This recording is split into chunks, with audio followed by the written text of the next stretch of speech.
Ya, oke. Bismillahirrahmanirrahim. Assalamualaikum warahmatullahi wabarakatuh. Baik anak-anak, selamat belajar kembali setelah kita libur agak panjang ya, mungkin sekitar sebulan nggak belajar. Ya, kita berada di bab yang paling ujung di kelas 10 ini ya. Bab terakhir, cuman ini jadi bab yang bisa dibilang krusial karena nanti kalian bakal sering ketemu dengan materi-materi yang bersinggungan sama bab ini ya, di kelas 11 dan kelas 12. Oke, jadi harap untuk disimak, diperhatikan dengan sebaik-baiknya. Oke, jangan lupa untuk berdoa sebelum belajar. Oke, kita mulai. Jadi bab yang kita bakal pelajarin di bab terakhir ini adalah mengenai stoikiometri. Ya, tentang apa itu? Kita coba lihat ya perbahasannya. Jadi agak banyak mungkin ya, dan ketemu banyak rumus, beda dengan bab kimia kelas 10 ini di sebelum-sebelumnya.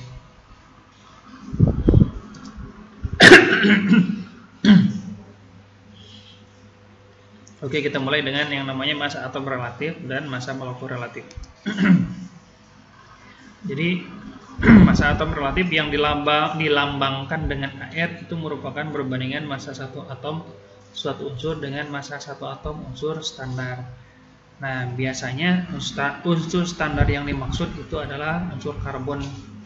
Di sini lambangnya C12. Jadi C itu karbon, 12 ini adalah nomor massanya ya. Karena C sendiri ada C11 ya kan, ada C13 dan yang lainnya. Oke. Nah, ini rumusnya coba untuk dihafalkan.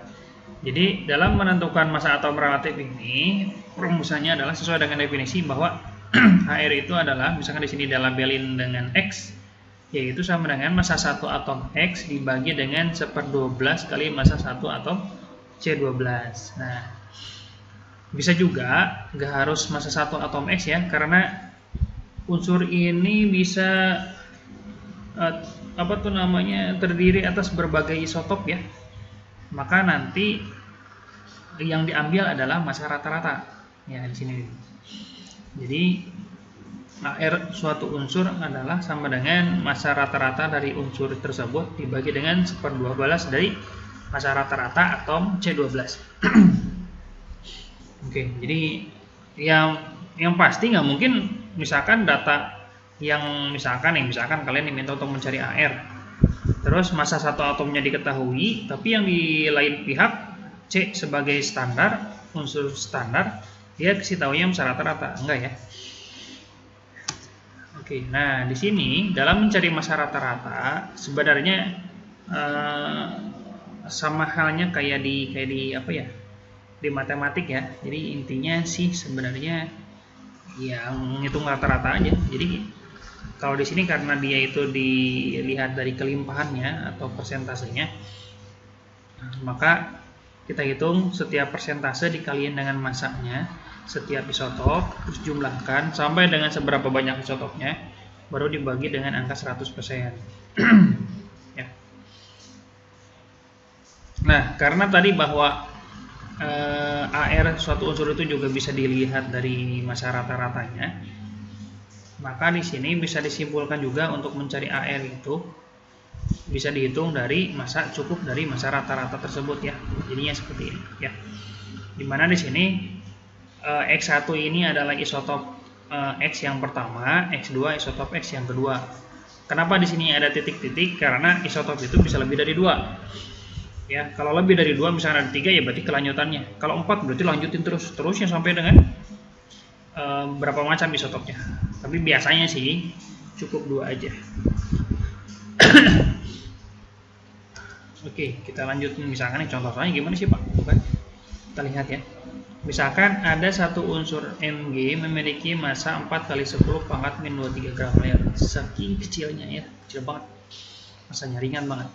Jika massa satu atom C12 itu adalah 2 kali 10 pangkat min 23, tentukan massa atom relatif unsur Mg. Nah, ini gimana caranya nih? Kita lihat coba ya. pembahasannya. Dan nomor 2 nanti Bapak back ya. Nah, tadi kan dalam menentukan massa atom relatif dari massa satu atomnya itu tinggal masukkan ke dalam rumus ya. Kebetulan tadi di nomor 1 ini kita diketahui ada massa satu atom Mg dan massa atom C12. Kedua-duanya udah ada unsur komponen yang diperlukan dalam rumusnya. Jadi tinggal kalian masukkan aja. Berarti AR-nya Mg sama dengan 4 kali 10 pangkat min 23 dibagi dengan 1/12 kali dengan tadi massa C-nya 2 kali 10 pangkat min 23. 10 pangkat min 23-nya kita coret ya kan kalau perhitungan ya. Ini perhitungan sebisa mungkin dilatih ya. Jadi nggak bisa kalian bisa itu secara instan, dan nggak hanya di kimia kan, di fisika sama matematik juga kan ya. Ekonomi lintas minat juga sama ya. Oke, nah hasilnya itu sama dengan 24 ya. Jadi AR-nya Mg sama dengan 24. Oke, coba kalau misalkan Pak ini bingung gimana ngitungnya, coba dilatih ya. Oke, sekarang kita ke nomor 2. Nah, nomor 2 soalnya gimana? Nah, unsur Cl memiliki 2 jenis isotop, ada Ca35 dan Ca37. Kalau kelimpahan Ca35-nya 75%, maka berapakah massa atom relatif Cl? Tadi katanya AR atau massa atom relatif bisa dicari dari massa rata-rata ya dan kelimpahan. Jadi kita langsung aja, maka nomor 2 itu, nah rumusnya gini kan. Jadi ARCL sama dengan tadi nih yang menggunakan rumus massa rata-rata ya, yaitu persen isotopnya kali massanya masing-masing terus jumlahkan dengan yang lain ya. Berarti di sini karena Cl tadi ada dua macam, Cl35 dan Cl37, maka persen Cl35 kaliin massa Cl35-nya, terus Cl37 dikali massa Cl37. Karena 2 macam ya, berarti selesai sampai sini. Dibagi dengan 100%. Nah, jadi sama dengan Ca35 tadi di soal kalau kalian lihat lagi itu sama dengan 75% dikali 35. Kalau misalkan ada pertanyaan, Pak ini dari mana massa Ca35 itu 35? Nah tadi sebenarnya strip ini menunjukkan massa dia ya. Kalau memang nggak disebutkan dalam soal itu berarti tadi C12 misalkan itu tuh massa C berarti 12 ya. Oh 18 berarti massa O nya 18 ya, dan seterusnya ya. Termasuk ini Ca35 berarti massa Ca35 itu ya 35 gitu ya. Oke, nah terus ditambah dengan persen Ca37 sama dengan 25%. Misalkan kalau kalian flashback lagi tadi di soalnya, kok nggak ada 25%? Ini dari mana angka 25? Karena ternyata tadi kan Ca35-nya itu 75%.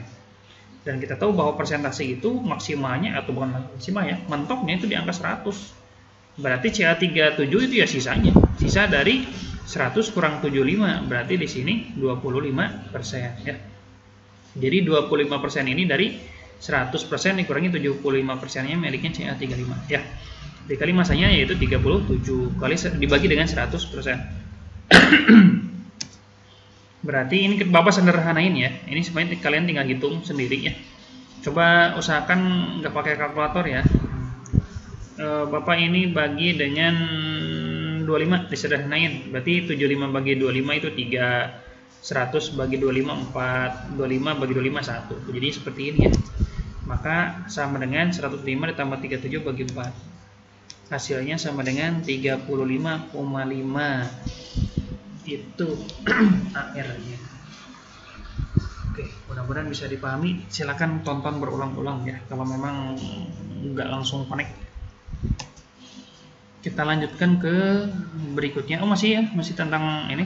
Tapi bahasan kita sekarang bagian massa molekul relatifnya. Jadi massa molekul relatif sekarang labelnya atau lambangnya adalah Mr. Jadi tadi massa atom relatif itu AR. A-nya itu dari kata atom, ya kan?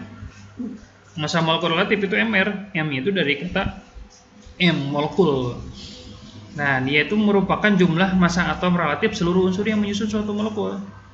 Nah, kalau tadi massa atom relatif dengan rumus-rumus yang tadi itu kemungkinan besar tidak dibahas di kelas berikutnya, kelas 11 dan 12. Beda halnya dengan MR ya, ini sering berulang ya. Yang Bapak bilang ini jadi salah satu yang selalu berulang di kelas 11 dan 12. Nah, ini misalkan Bapak punya senyawa AXBY. Dalam menentukan MR dari dia sesuai dengan definisinya yang katanya dia itu jumlah seluruh AR unsur ya. Jadi dijumlahkan. Nah, cuman kalau mereka berindeks, nah ada angka kecil, maka setiap masing-masing AR itu dikalikan dengan indeks masing-masing, baru kita jumlah ya. Makanya kalau misalkan kita punya senyawa AXBY, berarti ya X kali lipat dari AR-nya A ditambah Y kali lipat dari AR-nya B ya. Nah, contohnya nih, misalkan nih diketahui ya ada ARC 12, H itu 1, ARO 16 dan N itu 14. Maka kalian diminta menentukan MR dari dua senyawa ini nih, C2H6 sama CONH2 dua kali. Nah, gimana? Nah, jawabannya nih. Jadi kalau untuk MRC2H6 berarti 2 kali AR-nya C. Kenapa 2? Karena indeksnya C ada 2. Ditambah dengan 6 kali AR-nya H, karena hanya ada 6, ya kan? Baru masukin angka yang diketahui, karena kan nggak mungkin kita harus menghafalkan AR unsur ya. Nah, yang masukin aja, maka dia dapat sama dengan 30. Begitupun untuk CONH2 dua kali. Berarti kalau unsur C di sini kan cuma ada 1, berarti 1 kali AR-nya C ditambah O juga 1 ditambah N. Di sini N-nya itu kalau kalian lihat indeksnya nggak ada sebenarnya, tapi dia dikurungin terus ada di luar angka kurung ada angka indeks yang lain. Nah, dikalikan dengan yang di luar kurung ini nih. Berarti N di sini 1 kalikan 2, berarti ada 2 N-nya. Berarti 2 kali AR-nya N ditambah, nah H-nya kan ada 2 di dalam nih indeksnya. Di luar kurungnya ada 2, berarti kalikan ya. Jadi yang angka setelah kurung ini adalah untuk angka yang di dalam kurungnya ya. Kalau di luarnya nggak masuk ya. Maka AR H-nya ada 4. Udah, kalian masukin lagi angkanya. Maka didapatkan MR dari ECONH2 dua kali itu adalah 60 ya. Begitu ya dalam menentukan MR. Harus bisa nih dalam menentukan MR. Lebih prioritas dalam menentukan MR ketimbang yang sebelumnya ya. Karena keseringannya ya nanti ke depannya digunakan. Oke, nah kita lanjutkan ke submateri berikutnya.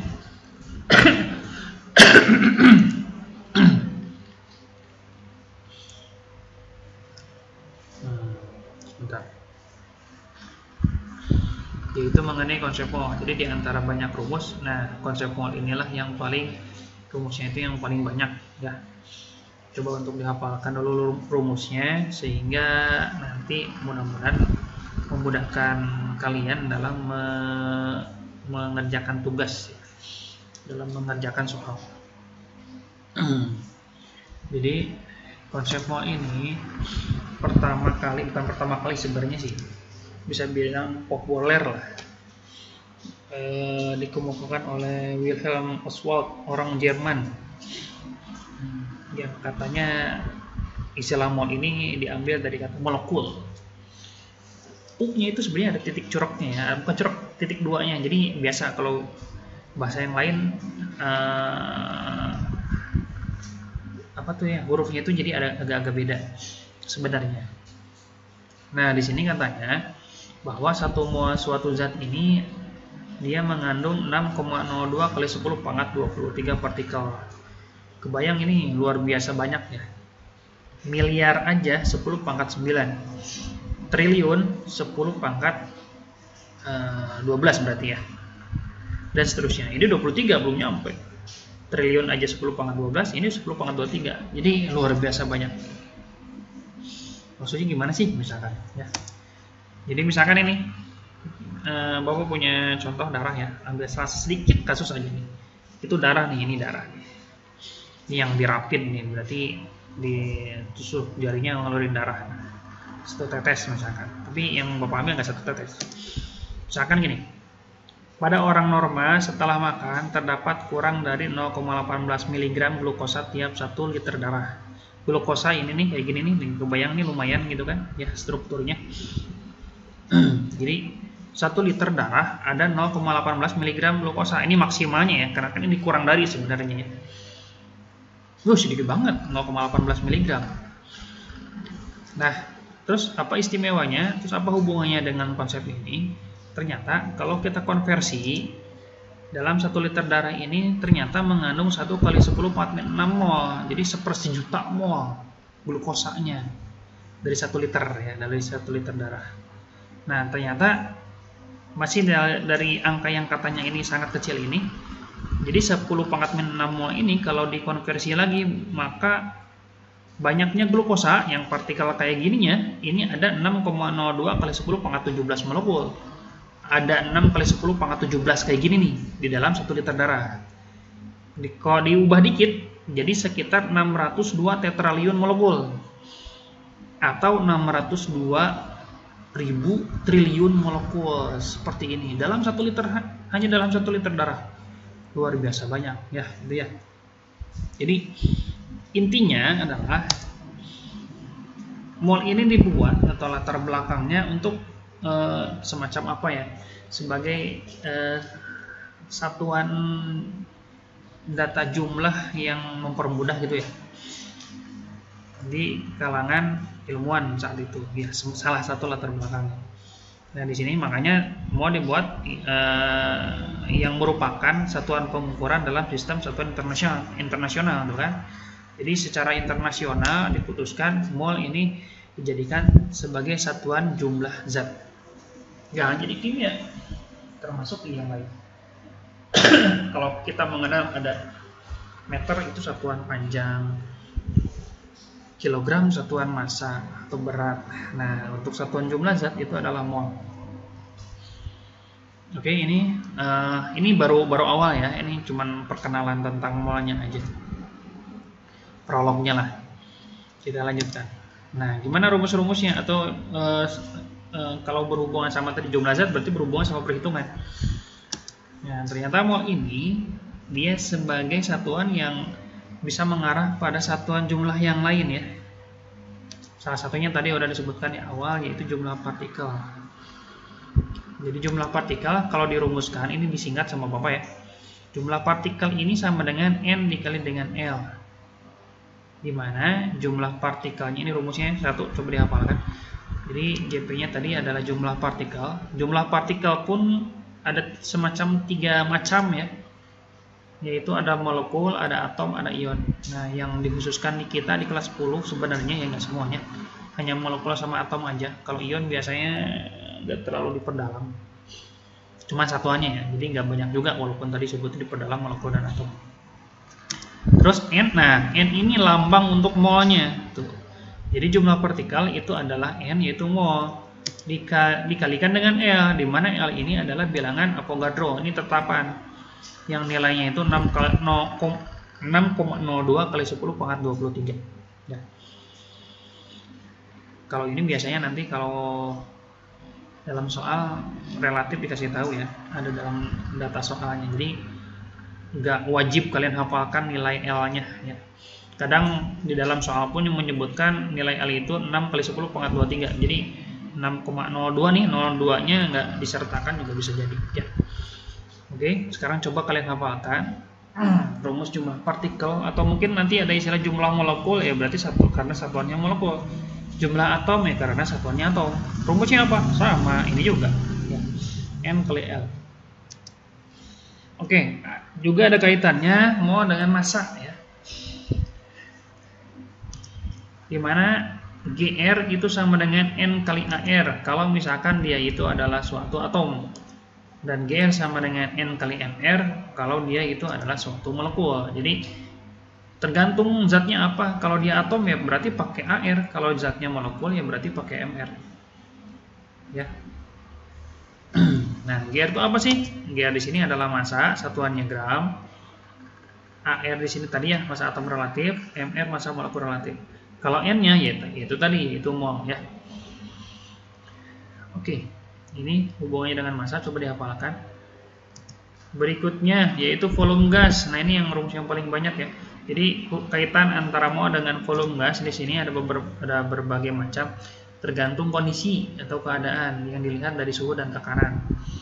Kalau dia pada kondisi STP, rumus hubungan antara volume sama mol itu adalah volume sama dengan N dikali 22,4. Ya, angka tetapan. Kalau ini wajib hafal ya. Angka tetapan 22,4. Kalau kondisinya STP atau 0 derajat 1 ATM. STP sendiri singkatan dari Standard of Temperature and Pressure ya.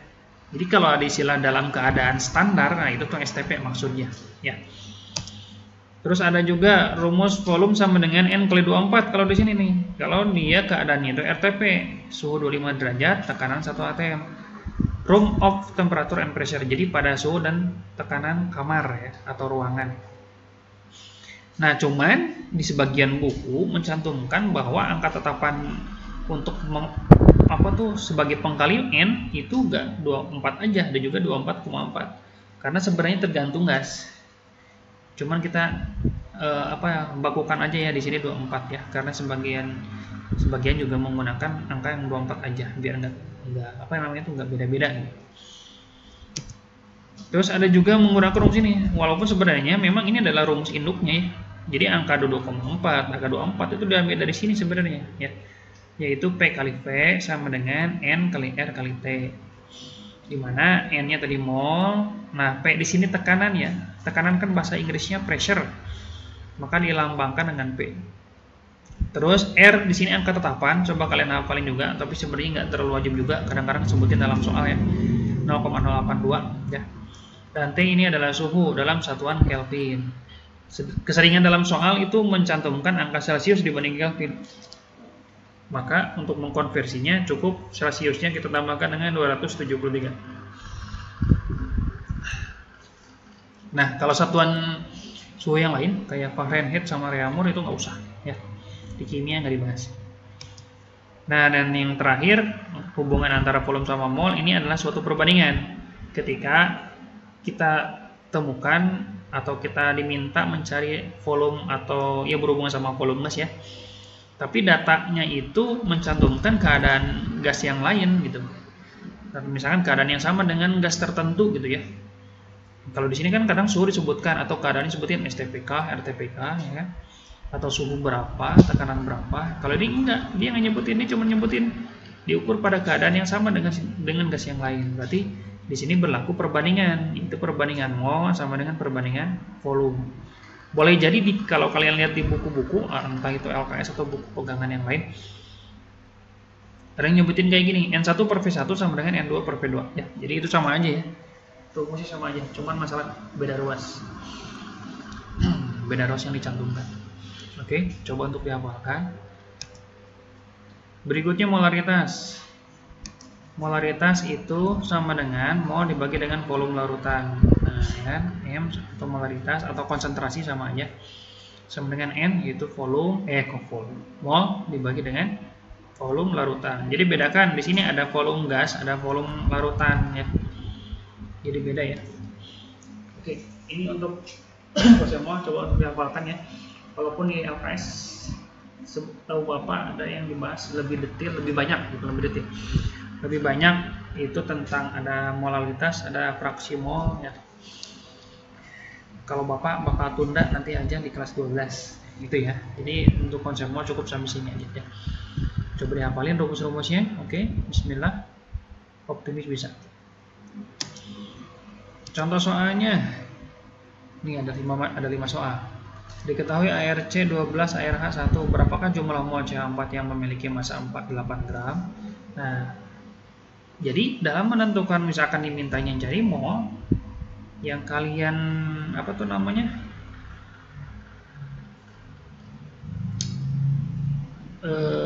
rumus yang digunakan itu adalah rumus yang sesuai dengan data yang diberikan dalam soal ya. Jadi misalkan kalian hafalnya STP, berarti kita pakai rumus STP untuk mencari mol. Nggak bisa, ini datanya bukan volume ya, tapi datanya massa. Berarti pakai rumus yang mengandung massa gitu kan untuk mencari molnya ya. Nomor 2 dan seterusnya juga sama ya. Oke, kita lihat nomor 1 bisa.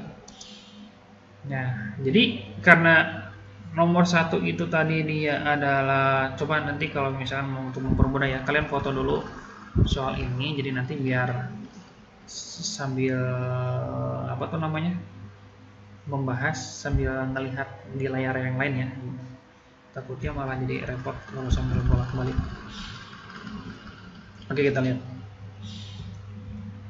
Nah, jadi untuk mencari mol dari data massa kita butuh data MR karena dia adalah di sini nomor 1 kan tadi CH4 ya, molekul tuh. Berarti butuh MR. Maka kita hitung dulu MR-nya. MR CH4 seperti tadi yang diinfokan rumusnya, pola rumusnya.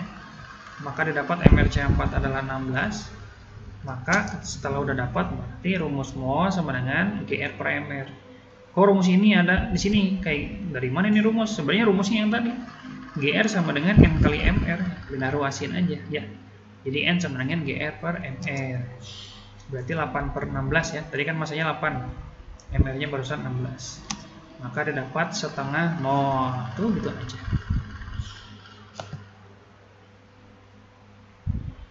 Oke. Nomor 2, berapakah volume 0,2 mol gas oksigen yang diukur pada keadaan STP? Nah, ini kalau yang nomor 2 mencari volume gas pada STP yang diketahui molnya. Oh, ini mah gampang, tinggal tadi. Nah, kan? Berarti volume sama dengan tinggal karena STP mol dikalikan 2,4. Molnya 0,2, udah dikalikan 2,4. Jadi 4,48. Satuannya liter. Ya. Oke. Kayaknya Bapak harusnya tiap soal langsung bahas ya biar nggak bolak-balik. Nomor 3, tentukan jumlah molekul gas amonia jika diketahui jumlah molnya adalah 3. Ini mah langsung aja ya. Coba Bapak bikin di sini. Nah, ini jumlah molekul, berarti JM atau JP itu yang tadi saya. JM sama dengan, tadi kan rumusnya adalah N dikali dengan L. L-nya dikasih tahu. N-nya molnya ada 3, berarti ya 3 dikali 6,02 kali 10 pangkat 23 ya. Jadi 18,06 kali 10 pangkat 23. Biasanya kalau soalnya PG terutama ya, itu nanti mintanya tuh satu angka di depan koma ya. Jadi ini digeser 1,806 kali 10 pangkat 24 berarti ya. Satuannya molekul karena kan dia pertanyaannya jumlah molekul. Oke, gitu ya. Gitu. Nomor 4. Sebanyak 36 gram glukosa dilarutkan ke dalam air hingga volumenya 500 ml. Berapakah konsentrasi larutan yang terbentuk? Nah, ini nanyain molaritas. Molaritas itu kan tadi rumusnya adalah molaritas sama dengan mol per volume. Tapi kok dalam soal adanya massa gitu kan. Berarti kalian sebenarnya tinggal cari dulu aja molnya. Bisa dan pakai rumus yang kayak nomor 1 gitu ya. MR udah ada, massanya ada ya kan. Volume juga ada tuh di sini. Ya. Berarti molnya sama dengan gram per mr, maka didapat 36 dibagi 180, 0,2 ya, 0,2 mol tuh. Baru deh molaritas sama dengan mol per volume larutan, berarti 0,2 per, nah di sini volumenya dalam satuan liter ya, sini mililiter, berarti dibagi 1000, 0,5. Maka didapat sama dengan 0,4 molar. Ya. Atau boleh kalian menggunakan rumus ini nih. Biasanya emang konsentrasi molaritas dari data massa ya biasanya. Pakai rumus ini nih. GR per MR dikali dengan 1000 dibagi dengan volume satuannya mililiter. Pakai ini langsung nih sekali jadi gitu kan. Bisa jadi ya. Langsung. Oke, Bapak lanjutkan dulu. Nomor 5. Berapakah volume gas nitrogen yang memiliki massa 7 gram jika diukur pada suhu 27 derajat Celcius dan tekanan 1 atm? Logikanya di sini ada R ya, tuh berarti menggunakan yang PPNRT. Di sini nggak disebutin STP, nggak disebutin RTP, berarti jangan pakai yang rumus mereka. Di sini ada suhu, oh iya. Dan suhu dan tekanannya pun bukan STP maupun RTP, berarti yang PPNRT. Nah, yang tadi kalau bilang nih kayak perlu aja nih ada R gitu kan. Berarti menggunakan rumus P kali V nomor 5 ya, sama dengan NRT. Kalau ditanyanya volume berarti P sama dengan N kali R kali T dibagi sama P. Tinggal kalian masukin aja. Tapi masalahnya misalkan, Pak ini kan N-nya belum ada nih, maunya gitu dulu aja. Mau sama dengan lagi-lagi GR per MR karena adanya dari data massa 7 gram per 28 berarti 1/4 atau 0,25. R-nya udah ada itu kan. T-nya hati-hati yang tadi T-nya itu kan 27 derajat Celcius, maka diubah menjadi Kelvin. Berarti 27 derajat Celcius ditambah dengan 273 maka dapat 300 Kelvin ya. Masukin deh. Berarti jadinya N-nya tadi 0,25 dikali 0,08 dikali dengan 300 dibagi, nah kebetulan tekanannya pun 1, bukan 1 ngaruh ya untuk ngebagi. Jadinya ini bisa kalian kaliin nih, atau sederhanain dulu boleh. Nah nanti di sini misalkan kalau Bapak begini aja, ini kan 1/4 ya tadi ya, 1/4 aja dikali 8, Bapak geser komanya ya. Nah, ini 300, ini 0,0 ya, 0,0 sekian berarti ya hilang komanya. Coret 2 kali 3 6 satuannya liter dapat. Begitu ya.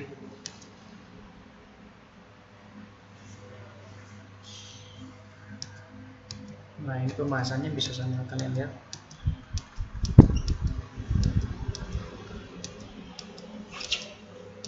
Udah. Sebentar. Sambil dipelajarin ya, coba diamati dengan seksama.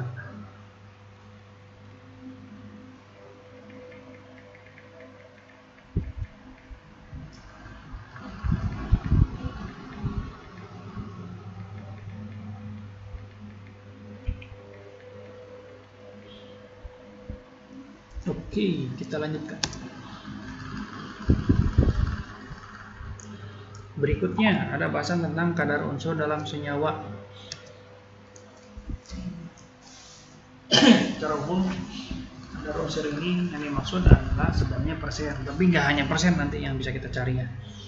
Jadi untuk mencari persen suatu unsur yang terdapat dalam suatu senyawa itu tinggal kita hitung dengan indeksnya yang dikalikan dengan AR-nya dibagi MR senyawanya, yang jadi harus nyambung dia unsur tersebut dalam senyawa apa, jadi menggunakan MR senyawa tersebut ya, dikali dengan 100%.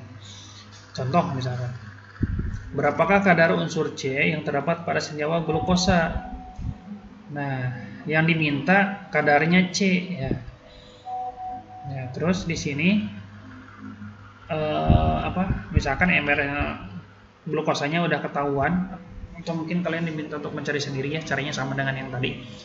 Maka persen C sama dengan ya indeksnya C ya kan, sesuai dengan pola rumus ini nih, dikaliin AR-nya per MR glukosanya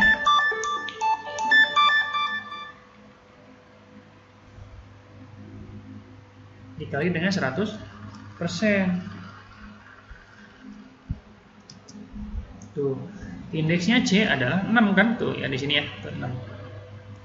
Dikalikan dengan AR-nya 12 sesuai dengan data diketahui per MR glukosanya 180 kali 100%. Maka didapat jawaban 40%. Insya Allah gampang ya. Oke, coba dilihat berulang videonya biar makin paham. Atau kalian baca-baca lagi atau baca literatur yang lain, ini lebih baik lagi. Nah, selain persen, kita juga bisa menghitung massanya, massa unsur yang ada di dalam suatu senyawa. Rumusnya mirip-mirip. Yang membedakan adalah pengkali akhir. Bukan indeksnya kaliin AR per MR senyawa. Nah, terus pengkali akhirnya kalau persen kaliin 100%, kalau massa dikaliin dengan massa senyawanya. Contoh, berapakah massa karbon juga nih yang terdapat dalam 11 gram CO2? Bukan dalam senyawa CO2. Berarti massa C sama dengan indeksnya C kali massanya C. AR-nya C maksudnya dibagi dengan MR CO2 kali dengan massa CO2. Berarti indeksnya C-nya 1 kan tuh ya, nggak ada angka, berarti dia 1 indeksnya. Kaliin AR-nya 12 per mR CO2-nya 44 kali 11 gram. Ini kan coret nih, 11 sama 44 ya. Maka dia dapat sama dengan 3 gram.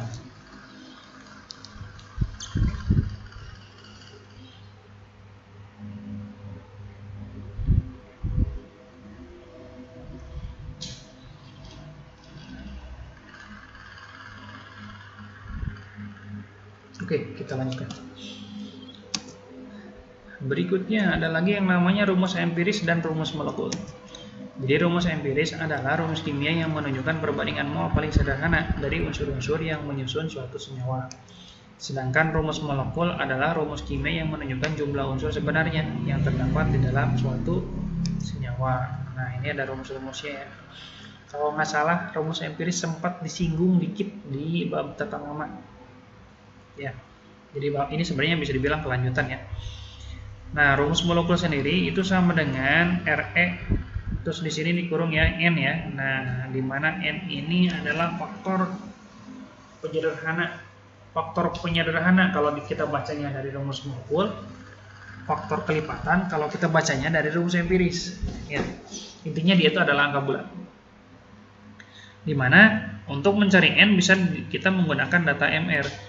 Jadi MR-nya rumus molekul itu sama dengan MR-nya rumus empiris yang dikalikan dengan N. Contoh soal. Misalkan gini. Nomor 1. Suatu senyawa memiliki rumus empiris CH2. Jika MR senyawa tersebut adalah 56, maka rumus molekul senyawanya adalah apa? Di situ AR-nya dikasih tahu di bawah ya. Di bawah soal nomor 2. Kita lihat penjelasannya. Nah, jadi yang kalian perlu lakukan adalah mencari MR rumus empirisnya dulu ya, CH2 nih yang katanya rumus empiris. Pola rumusnya sama, didapat sama dengan 14.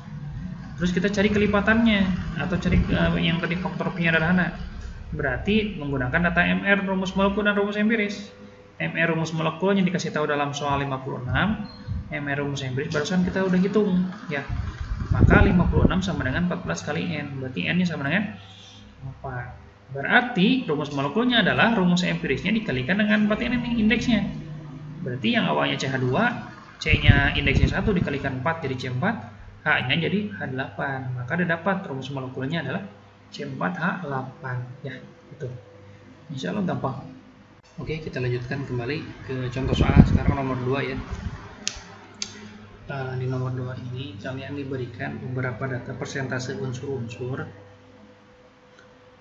Dari situ juga ada data tentang MR senyawa. Nah, yang diminta adalah rumus molekulnya. Beda dengan yang di nomor 1, kalau rumus empiris udah ada, kalau di nomor 2 itu rumus empirisnya belum ada. Nah, bedanya di sana.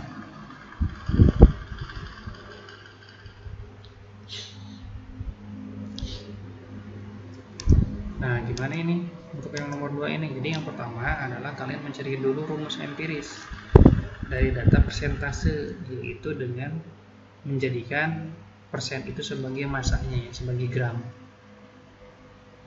Nah, di sini berarti massa C-nya 40 gram, massa H-nya 6,7 gram, kan dari angka persennya. Dan O-nya yang disebutin di dalam soal sisanya katanya, berarti sisa dari 100 ya. Sisa dari 100 setelah dikurangi yang C sama H ya, maka dapat 53,3% atau 53,3 gram. Ya, terus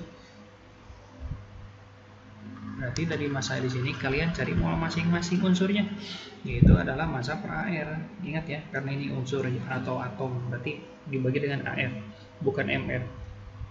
Maka untuk C yang 40 gram dibagi dengan 12 3,3 mol, H yang 6,7 per 1 6,7 mol, dan O 53,3 per 16 sama dengan 3,3 mol. Nah, dari sini untuk mencari rumus empiris yang tadi katanya di sini dari data mol, jadikan molnya itu paling sederhana dan bulat tentunya ya, karena kan tadi dinyatakan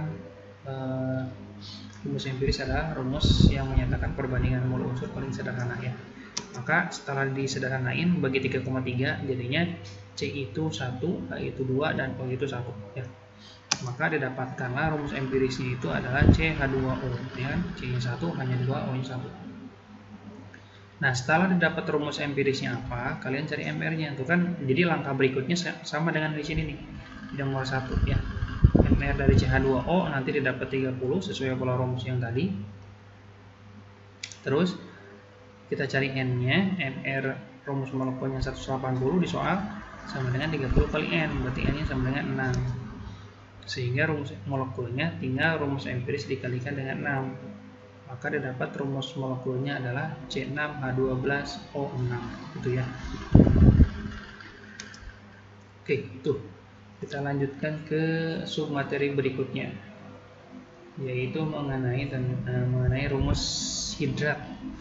Jadi yang dimaksud dengan senyawa hidrat itu adalah senyawa yang mengikat air dan berbentuk kristal. Kita punya beberapa contoh, aslinya banyak. Ada CuSO4.5H2O dan seterusnya. Jadi kalau kalian lihat, jadi ada sekian H2O. Nah, itu namanya senyawa hidrat atau kristal hidrat. Nah, yang jadi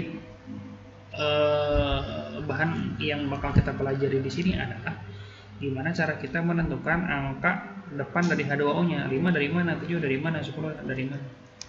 Nah, ini dengan menggunakan rumus bahwa jumlah dari air, nah di sini nih ya, itu akan sama dengan mol air dibagi dengan mol anhidrat. Maksudnya apa nih anhidrat? Anhidrat itu adalah senyawa yang setelah airnya lepas ya. Nah, nanti kita lihat ya.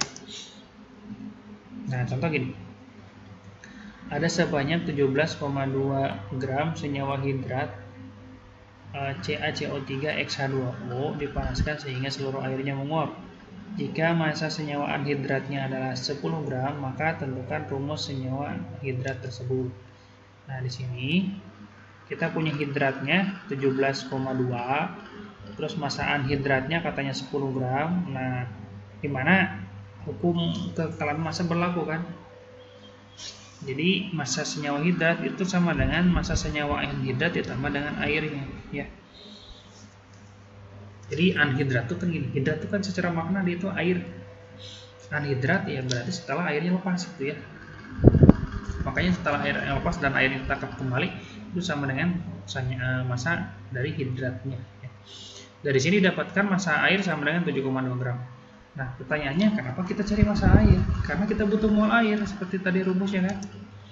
Nah, berarti kita cari dulu mol masing-masing. Mol tadi kan butuhnya mol air dan mol anhidratnya ya. Jadi massa per mr, mol air sama dengan 7,2 gram dibagi mr yang 18, jadi 0,4 mol. Sedangkan massa anhidratnya adalah 10 gram dibagi dengan bukan CaCO3 tuh setelah airnya nggak ada, itu namanya anhidrat ya. Jadi dapat 0,1 mol. Nah, ke kiri ya. Tadi rumusnya jumlah air sama dengan per 1 sama dengan mol air per mol anhidrat. Berarti X per 1 sama dengan 0,4 per 0,1. Maka X-nya sama dengan 4, yang berarti rumus senyawa hidratnya adalah CaCO3.4H2O gitu ya.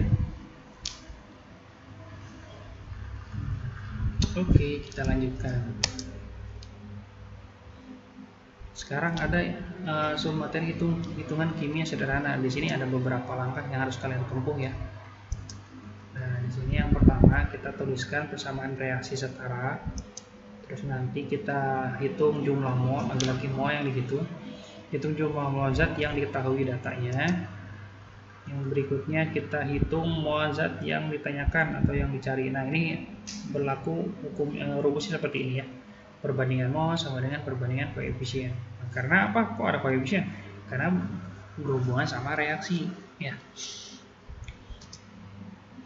Dan yang terakhir baru mengubah satuan mol menjadi satuan sesuai dengan pertanyaannya. Contohnya gimana sih? Misalkan gini ya, kita lihat contoh misalkan kayak gini. Ada 8,8 gram gas propana yang rumusnya C38, mR-nya 44, dibakar di udara dengan gas oksigen membentuk gas karbon dioksida dan uap air. Reaksinya ada di bawah tapi belum setara ya. Berapakah volume gas karbon dioksida yang dihasilkan jika reaksi tersebut dilangsungkan pada kondisi STP? Kalau kalian lihat di sini tadi kan bahwa di dalam hitungan kimia sederhana ini melibatkan reaksi ya, dan reaksinya itu harus setara. Berarti kalian harus setarain dulu reaksinya. Nah, berarti di sini kita lihat, nah contoh kan tuh Tuliskan persamaan reaksi setaranya. Tadi yang reaksinya C38 ditambah O2 jadi CO2 dan H2O kita setarakan. Ini di bab bersama reaksi bab sebelumnya. Jadi kita setarakan unsur-unsurnya. Yang pertama kita setarakan adalah C. Karena H sama O itu di belakang ya, dan belakangan disetarainnya. Jadi CO2-nya koefisiennya 3. Kenapa? Supaya C-nya sama-sama 3 ya. Terus kita setarain H-nya. H-nya di sini di H2O sebanyak 4 koefisiennya. Kenapa? Karena H di sebelah kiri 8. Berarti H2O-nya ada 4 supaya jadi H-nya 8. Dan yang terakhir O-nya kita setarakan. Di sini O2 koefisiennya 5 karena di sebelah kanan O di CO2 ada 6 jadi kan 2 kali 3 dan di H2O ada 4. Jadi total di sebelah kanan ada 10 ya. Maka di sini O2-nya itu koefisiennya 5. Maka reaksi setaranya itu adalah C38 tambah 5O2 jadi 3CO2 dan 4H2O. Ini langkah pertama. Langkah kedua, menghitung jumlah mol zat yang diketahui datanya. Kalau kalian ingat lagi soalnya nih, sambil nanti mungkin di flashback, bahwa data yang disebutkan itu ada propana sekian gram kan. Nah, berarti propana yang kita hitung molnya. Nah, mol propana karena dia datanya dari massa ya berarti pakai rumus massa per mr. Berarti tadi katanya massanya 8,8 gram dibagi 44 maka dia dapat 0,2 mol. Nah, baru kita ke langkah ketiga yaitu menghitung mol zat yang ditanyakan atau yang dicari. Siapa? Yaitu yang dicari tadi di soalnya adalah mencari volume CO2 pada STP. Berarti kita cari mol CO2 menggunakan perbandingan tuh. CO2 molnya per mol C38. Nah, kenapa mol C38? Karena yang diketahui mol C38 kan gitu ya. Jadi enggak. Misalkan, Pak, kenapa nggak sama O2? Kalau memang diketahuinya O2 ya silakan. Pak, kenapa nggak H2O? Ya silakan juga. Ya, kalau memang yang diketahuinya adalah H2O. Sama dengan koefisien mereka. Yang jelas ini nggak boleh terbalik ya. Mol CO2 per mol C38 sama dengan koefisien C38 per koefisien CO2. Ini baru salah ya. Oke, tinggal kalian masukin aja mol CO2 yang dicari per 0,2 molnya C38 sama dengan koefisien CO2 kan 3. Koefisien C38 kan 1 ya. Nah, ditulis itu kan berarti 1. Maka mol CO2 yang didapat itu sama dengan 0,6 mol ya. Setelah mol CO2-nya dapat, baru kalian tinggal menentukan tadi mengubah satuan mol yang menjadi satuan sesuai pertanyaan. Yang dicari kan bukan mol, yang dicari itu adalah volume. Berarti dari sini kita ubah molnya itu ke volume. Karena STP berarti rumusnya mol kali 22,4 ya. Maka 0,6 kali 22,4 sama dengan 13,44 liter gitu ya. Oke, pahamin ya, karena ini salah satu dasar juga untuk nanti ke depannya ya. Nah, tiba kita ke yang subbahasan yang terakhir ya, yaitu mengenai reaksi pembatas. Sedikit mirip dengan yang hitungan kimia sederhana, cuman mungkin di sini agak sedikit tingkatannya agak naik ya. Nah, di sini pun sama ada langkah-langkah. Langkah pertama sama, menuliskan persamaan reaksi setara. Langkah kedua pun sama, kalian hitung jumlah mol zat yang diketahui datanya. Nah, yang ketiga ini yang agak sedikit beda, yaitu kalian harus menentukan zat yang merupakan reaksi pembatas. Cara mendeteksinya yaitu dengan membagi mol dibagi dengan koefisien masing-masing. Siapa yang terkecil, maka itu adalah reaksi pembatas ya. Karena reaksi pembatas ini sebagai acuan jumlah nantinya ya. Jadi tolak ukur nanti jumlah zat yang lainnya berapa gitu yang bereaksi ya, atau yang dihasilkan. Langkah keempatnya sama, menghitung mol zat yang ditanyakan atau dicari. Nah, sebenarnya di sini rumus sama dengan yang tadi, patokannya siapa? Reaksi pembatas ya. Jadi pembandingnya itu adalah reaksi pembatasnya. Dan yang terakhir sama juga tuh kan, mengubah satuan mol menjadi satuan sesuai pertanyaan. Jadi secara garis besar ini poin 1, 2, 3 dan 1, 2, 4 dan 5 sama dengan yang tadi. Cuma nambah langkahnya nih nyelip di apa tuh namanya? Di tengah-tengah ya. Nah, contohnya ini seperti apa? Kita lihat. Nah, misalkan gini.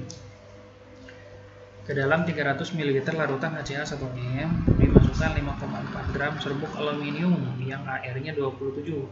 Reaksinya dikasih tahu, ini udah setara ya. Kalau belum kalian setarain, kalau ini udah Biasanya cirinya kalau udah ada koefisien antar zatnya di sini nih di dalam reaksinya, maka dia sudah setara. Pertanyaannya, berapakah volume gas yang dihasilkan jika diukur pada kondisi STP? Nah, rumusnya berarti sama nih, mencari volume pada STP. Yang jadi masalah, gas siapa yang dimaksud? Nah, kalian tinggal cari di antara produk, karena di sini yang tanya yang dihasilkan, mana yang berupa gas, yaitu adalah H2 kan? Ya, berarti H2 yang dicari. Oke, kita coba bahas. Langkah pertama, menuliskan persamaan reaksi setara. Kebetulan udah setara dalam apa tuh soalnya ya. Berarti langkah ini bisa skip aja ya karena udah setara. Langkah 2, menghitung jumlah mol zat yang diketahui datanya. Ada aluminium, yaitu karena datanya massa berarti gram per air karena di atom 5,4/27 sama dengan 0,2 mol. Selain aluminium ada juga HCl, hitung juga, tapi karena datanya dia adalah volume dan konsentrasi M molaritas, maka rumusnya ya M kali V ya. Jadi jangan sampai menggunakan rumus yang sama padahal datanya beda ya. Berarti molaritas tadi katanya 1, ya, V-nya 0,3, berarti 0,3 mol ya. Terus yang ketiga, nah ini nih, menentukan zat yang merupakan reaksi pembatas. Kalian cek satu-satu. Al 0,2 molnya dibagi koefisiennya, kan dia 2 tuh ya, berarti 0,2/2 0,1. HCl juga molnya 0,3 per koefisiennya 6, berarti didapat 0,05 mol. Sehingga dibandingkan yang terkecil itu adalah HCl, sehingga HCl ini sebagai bereaksi pembatas. Nah, berikutnya gini, coba kalian lihat. Menghitung mol zat yang ditanyakan atau dicari. Ternyata hasilnya gini loh. Tuh. Kenapa kok kayak gini datanya? Jadi sebenarnya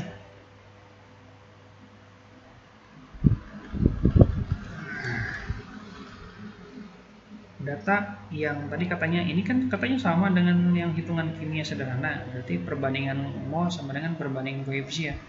Tapi letak kesamaan rumusnya itu di mana? Sebenarnya di bagian reaksi seperti ini, maka nilai R ini yang kita kenal tadi berlaku perbandingan mol sama dengan perbandingan koefisien. Nah, kan gitu ya. Jadi kita bisa membandingkan antar mol yang di R ini singkatan ya dari kata bereaksi, ini mula-mula, bereaksi ini sisa atau hasil atau keadaan akhir. Nah, jadi nanti berlaku perbandingan mol sama dengan perbandingan koefisien itu hanya di R. Jadi nggak berlaku di M ataupun di S. Nah, terus kenapa ini muncul angka-angka yang seperti ini? Karena yang pertama, kan HCl ini sebagai reaksi pembatas. Ya, sebagai reaksi pembatas disingkat ya, PP, reaksi pembatas. Yang namanya reaksi pembatas, maka dia itu habis. Maka nilai dari HCl dia habis tuh. Habis kan? 0 ya. Habis. Karena dia habis sekarang gini, bahwa yang namanya reaktan dia itu berkurang. Ini dikurang ya.